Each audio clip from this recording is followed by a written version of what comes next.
A Midsummer Night's Dream. This is retold by Bruce Coville, but written by William Shakespeare. Once in ancient Athens, a dark-haired girl named Hermia loved a dreamy poet called Lysander.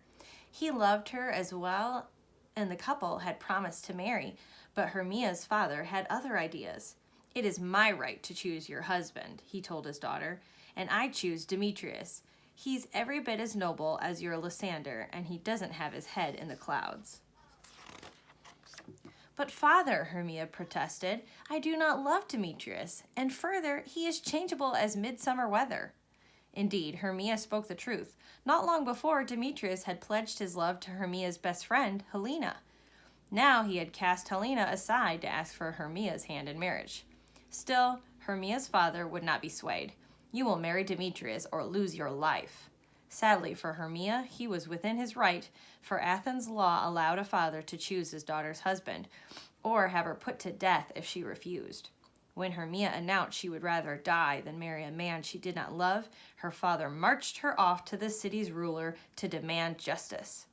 Soon to be married himself, Duke Theseus was sympathetic to Hermia's pleas of love. Yet the only other choice he could offer her was to enter a religious order and live in seclusion, never to see Lysander again. "What shall we do?" wailed Hermia when she slipped away to meet her beloved for perhaps the very last time. "I cannot marry Demetrius. I love only you." "Dry your eyes, my sweet," said Lysander soothingly. "The course of true love never did run smooth. Besides, I have a plan." "Tell me," said Hermia eagerly. "I have an aunt who lives beyond Athens' borders. Tomorrow night, slip from your father's house and meet me in the forest. We will flee to my aunt's house and there be married free from Athens' laws. If we—" "Hush!" whispered Hermia. "Someone comes." She turned nervously, then smiled to see tall, willowy Helena. But her smile faded when she saw that her friend, usually so lovely, was pale and red-eyed from weeping over Demetrius. "You look ill," said Hermia. "Illness is catching," sniffed Helena. "If beauty were as well, I might catch yours, and in doing so win back the eye of Demetrius." "Take comfort, dear friend," said Hermia. "Soon Demetrius shall no more see my face." Then, to ease Helena's sorrow, she revealed her plan to run away with Lysander. Alas, Helena was so ruled by the madness of love that she had once decided to tell the secret to Demetrius. "Surely he'll thank me for it," thought Helena, "and in time perhaps return my love." Elsewhere in the city, a carpenter named Peter Quince had gathered his friends to put on a play in honor of the Duke's wedding. He had chosen a weaver named Nick Bottom to play Paramus, the hero. "Is this Paramus a lover or a tyrant?" asked Bottom. "A lover who kills himself, most gallant for love," replied Quince. "Then the audience must mop their eyes," said Bottom happily, "for I shall make them weep like rainstorms. Even so, I would like to play a tyrant. I can rage like Hercules." He began to demonstrate, howling and roaring until Quince begged him to stop so he could assign the rest of the parts. The role of Thisbe, the heroine, was given to young Francis Flute, the bellows mender. "Please let me not be made to play a woman," he cried. "I have a beard coming on." "I'll play it," said Bottom eagerly. "I'll wear a veil and speak in a sweet, tiny voice." "No, you must play Paramus," said Quince firmly. "Now, Snug, you shall be the lion." Let me," cried Bottom. "I shall roar and roar." "You will roar so much you frighten the ladies," said Quince. "Then we shall be hanged." No hanging," cried the others, feeling their necks. When Bottom was finally convinced to take only one role, Quince finished assigning parts. To rehearse in secret, the men agreed to meet the next night in the forest, the very forest where Hermia was to meet Lysander. Before any humans arrived the next night, the forest was already alive with bands of fairies and other strange creatures. One of these was a mischief-loving hobgoblin known as Puck. "How now, spirit?" called Puck when he saw a fairy rushing by. "Whither do you wander?" "Over hill and over dale, seeking dewdrops for Titiana, the fairy queen," answered the tiny creature. "She will be here in but a moment." Puck frowned. He knew his master Oberon, the fairy king, would soon arrive as well. Oberon and Titiana were locked in a bitter quarrel over a human child Titiana had taken in when his mother died. Oberon wanted the boy to enter his service, but because the child's mother had been a devoted servant of Titiana, the queen refused. Now, whenever king and queen met, they did nothing but argue. Before Puck could think of a way to prevent another fight, both Oberon and Titiana entered the clearing. "I'll meet by moonlight, proud Titiana," said Oberon. The fairy queen curled her lip and turned to go. "Wait," called Oberon. "Why should Titiana cross her Oberon? I ask but a mortal child to be my servant." "I rear the boy for his mother's sake," replied Titiana, "and for her sake I will not part with him." "Oberon, do you not see how our quarrel has set the natural world in disorder? Fog and flood dismay the land. Crops rot in the field. The seasons themselves are in wild disorder, and all this flows from our descent." "Then grant me the boy and end this strife," said Oberon. "Not for all thy fairy kingdom," snapped Titiana. Waving her arms, she cried, "Fairies away!" And she and all her company left the clearing.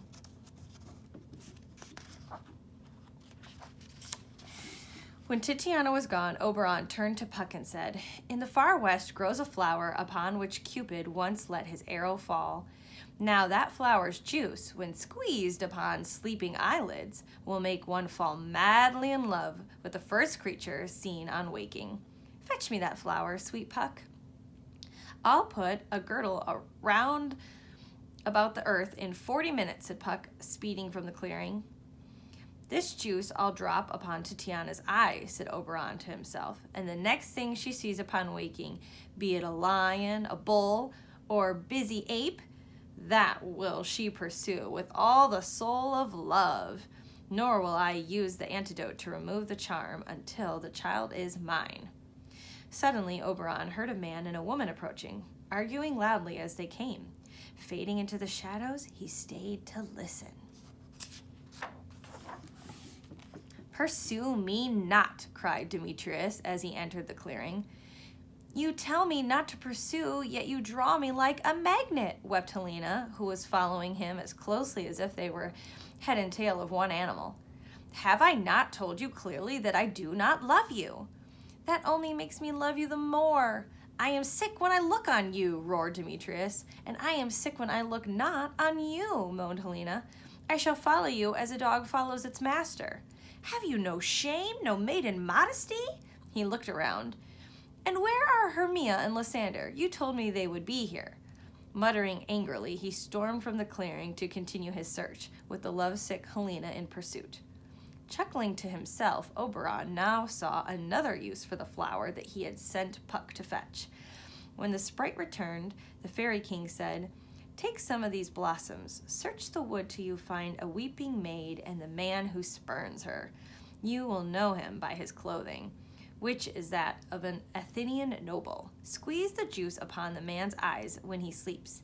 Meanwhile, I go to charm Titiana." The fairy queen had a flowery bank where she liked to rest. She was there now, assigning tasks to her tiny helpers, sending some to protect the rosebuds, others to battle bats for their wings, which made lovely coats for their tiniest elves. When she was done, she asked the remaining fairies to sing her to sleep, which they did in voices sweeter than any birds. Thus did Oberon find his queen slumbering on a bed of wild thyme bowed over with musk rose and eglantine. Kneeling beside her, he squeezed the flower's juice upon her eyes and whispered, "That which you see when you awake, love and languish for its sake." Meanwhile, Puck searched high and low for the Athenian noble he was to charm. He thought his quest ended when he came upon Lysander and Hermia. The lovers had lost their way in the wood and grown so weary of wandering that they had decided to rest. Because they were not yet married, Hermia had asked Lysander to lay a modest distance from her. When Puck saw the Athenian lying so far from the maiden, he was sure Lysander must be the one that Oberon had sent him to enchant. Flitting down, the sprite squeezed the magical flower over Lysander's eyes. Had Hermia been the first woman that Lysander saw upon waking, all would have been well. But Helena, too, had lost her way and stumbled into the clearing. When she found Lysander flat upon the ground, she feared he was sick or wounded. "Lysander?" she cried, shaking his shoulder. "Oh, Lysander, if you live, wake!" Lysander opened his eyes, saw Helena, and was at once overtaken by the flower's magic. "For you, sweet Helena, I will not only wake, but run through fire." "Oh, my lord, do not say such things. What of your love for Hermia?" "How can I love that raven, now that I see you clearly?" Beaten down by Demetrius' scorn, Helena could not now believe that any man loved her. She decided that Lysander must be making a cruel joke. "I had thought you a lord of more true gentleness," she chided. "Must you mock the fact that no one loves me?" Then, with a whimper, she turned and fled into the woods. Lysander, mad with the love spell, raced after her, leaving Hermia asleep and alone in the dark forest. Meanwhile, Quince Bottom and the others had gathered not far from Titiana's bower to rehearse their play. Bottom was fretting over his part. "What if I am so convincing when I pretend to stab myself that I make the women faint? Surely then we will lose our heads." Puck, who was on his way back to Oberon's side, overheard the players. "What hempen homespuns have we swaggering here?" he whispered. "More important, what fun can I have with them?" Pondering merry mischief, the wicked sprite waited until the script called for Bottom to make an exit. Puck followed, and using his magic gave Bottom the head of a donkey. Bottom did not notice the difference. However, when he re-entered the clearing, his fellows screamed and fled, thinking him some terrible monster. "This is a joke of theirs to make me afraid," said Bottom. "Well, I'll not let them make a donkey out of me." And then he began to sing himself a song to keep up his courage. His braying and bellowing woke Titiana. The queen rose from her bed of flowers, saw the donkey-headed monstrosity through her magic-drenched eyes, and at once fell madly in love. "I pray thee, gentle mortal," she called, "sing again. I do swear I love thee." "Methinks, mistress, you should have a little reason for that," said Bottom. "But then, reason and love keep little company these days." "As wise as he is beautiful!" exclaimed Titiana. "Come, I will give you fairies to attend you, to fetch you jewels from the deep, to sing you to sleep on beds of flowers." Then she called her 4 favorite, Peas Bottom, Cobweb, Moth, and Mustard Seed, and told them to feed Bottom apricots and dewberries and honey sacks snatched fresh from the bumblebee's belly. Laughing merrily, Puck flew off to tell his lord what he had done. "Better than I could have devised," cried Oberon. "Now, here's what we must do next." But as Puck and Oberon began making plans, 2 humans entered the clearing. "Stay," whispered Oberon. "Here is the young Athenian I told you of, the man, but not the woman." "It is the woman, but not the man," replied Puck, puzzled. Indeed, Hermia was now chasing Demetrius, whom she had stumbled upon while searching for her beloved Lysander. When she awoke to find him missing, she was sure that Demetrius was the cause of it. "Have you slain my love in his sleep?" she cried in a frenzy. "Speak gently, dear one," pleaded Demetrius. Hermia was in no mood for gentleness. "Coward! Will you not give me my Lysander?" "I'd soon give his carcass to my hounds," snapped Demetrius, losing his temper. "Cur!" cried Hermia. "You drive me past the bounds of maiden's patience. Where is he that I love?" "I do not know." "You do not know the truth, or how to tell it. Since you will not help, I will go seek Lysander myself."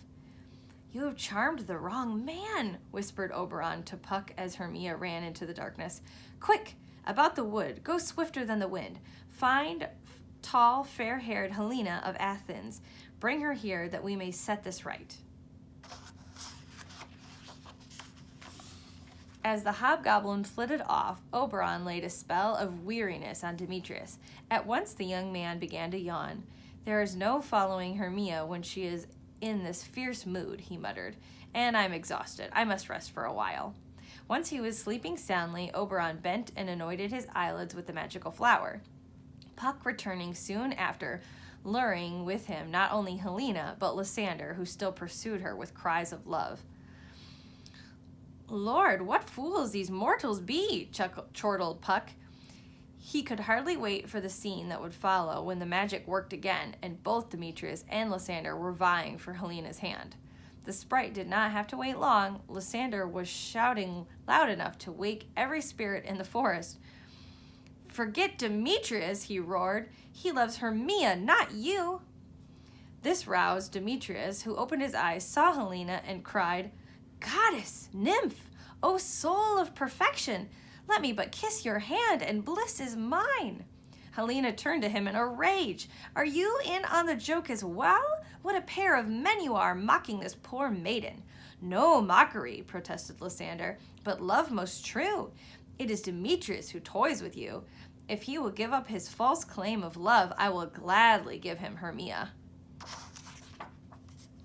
Before the argument could go on any further, Hermia burst into the clearing. "There you are, my love," she cried, throwing her arms about Lysander. "Why did you leave me alone in this dark wood?" "Why should I stay when love for fair Helena did press me to go?" he asked, trying to pry himself from her embrace. "What?" gasped Hermia in horror. "This cannot be."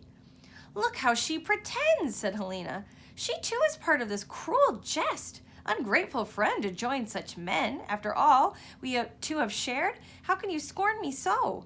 "I scorn you not," cried Hermia. "Did you not set these men who worship you to pursue me with words of false love?" "Not false, but truest of true," moaned Demetrius. "Yet not half so true as the love I offer," said Lysander. Hermia turned to Helena and shrieked, "You thief of love! Did you come by night and steal my love's heart? Did you turn Lysander's head because you are so tall and I so short? I am not so low, my nails cannot reach your eyes, you painted maypole. I pray you, gentlemen, though you mock me, let her not hurt me," wept Helena. "Get you gone, you dwarf," said Lysander to Hermia. "Speak not so swiftly on Helena's part," interrupted Demetrius. "She is my love, and I will defend her." "Defend yourself," challenged Lysander. "Follow me if you dare fight for love." As the two men left the clearing to do battle, Oberon whispered to Puck, "This is all your fault." "I did no more than you asked, King of Shadows," the sprite replied. "I squeezed the flower over the eyes of the young man wearing the clothes of Athens. Besides, what sorrow in my error? Is this not fine sport?" "They seek a place to fight," said Oberon. "Hurry, overcast the night with drooping fog," mimicking each man's voice, led them away from each other. "Goad them to strike out at the empty air until they are exhausted. Here is the antidote to our charm. After you have worn Lysander to sleep, drop some on his eyelids. When he wakes, his affections shall turn right, and all of this quarrel will seem but a dream." As Puck sped off to untangle the lovers' woes, Oberon made his way to Titiana's bower. He found his queen fondling Bottom's long ears, while the four tiny fairies wound flowers in his hair and scratched his chin. "What delicacy would please your tongue?" asked Titiana. "Actually, I'd like a bale of hay," replied Bottom. "What is this I see?" roared Oberon, coming upon them as if he were surprised. He began to chide Titiana for her strange love until she was so shamed she agreed to give Oberon the serving boy. The king accepted and left her side, but only to hide behind a tree and cast the spell of sleep. Then he called Puck to his side. In a trice the sprite was there. "Is it done?" asked Oberon. "I have drawn them all together and left them sound asleep," said Puck. The king smiled. "And I have gained the boy. Now that I have him, I will remove the spell from Titiana's eyes. Meanwhile, you remove the donkey's head from this Athenian, so that when he wakes, he, like the others, will think all was but a dream." When the sun's rays began to kiss the treetops, Duke Theseus led his bridal party to the forest to perform some important wedding rituals. The group was astonished to find the four young people who were just waking from their strange night. Hermia's father, who accompanied the Duke, swelled with rage when he learned that Hermia and Lysander had run away to elope. But Demetrius announced that he now loved only Helena, so the old man was left sputtering. The two happy couples headed back to Athens, trying to untangle the threads of the previous night, but no one could say what was a dream and what was real. Bottom was last to awake. I have had a most rare vision, he said. A dream to pass the wit of man to say what dream it was. With a head full of strange memories, he made his way back to the city, still hoping to join his friends in presenting their play at Theseus's wedding. That night, after the wedding, not only of Theseus, but of the two young couples as well, the Duke's new bride said, "'Tis passing strange, the tale these lovers tell." "More strange than true," replied the Duke, shaking his head. "Lovers and madmen have such seething brains. But look, here come the young lovers now.